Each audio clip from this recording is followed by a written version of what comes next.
Performance based on objective goals. So we need to sell 100 chocolate cakes this week and every week. And you sit down with a staff member and they've been selling 120 chocolate cakes every week. Are they performing? Yes. Yes, they're meeting the objective goals. That posits that we have to have objective goals before we sit down and give them a performance review. That's one element. The other element is behavioral. And behavioral can be, and this isn't a bad word to use, it could be judgmental, it could be subjective. So the values of the organization, are they walking it out? How are they treating other people? How is some of the general customer feedback? And as a manager, as a leader, and certainly as a staff member, we need to understand that our manager has the right to be judgmental of how we behave within this organization. They've given us the opportunity to be here. They've trained us up. They've given us all the resources. They're compensating us. Now there's certain expectations behaviorally, how we're getting along with other people, how we're talking, how we're acting, that they can hold us accountable for. Which is more important, behavioral or performance?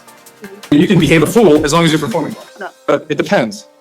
So it depends if you're in real estate brokerage and the person is a total jerk or not a great person, but they're crushing it with their real estate sales and they're working independently, then hey, just whatever, they're doing it. But if that person is a leader, or if that person has influence within an organization and they're influencing other people to behave that way, that's a major problem with an organization. And that person is I don't say cancer, but that person is not a good person to have within the company because they're going to crush the company because their behavior is toxic.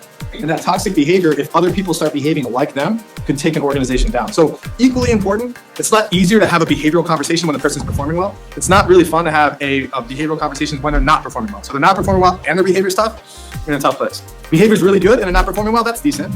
Performing really well, behavior's not great, it's an easier conversation to have.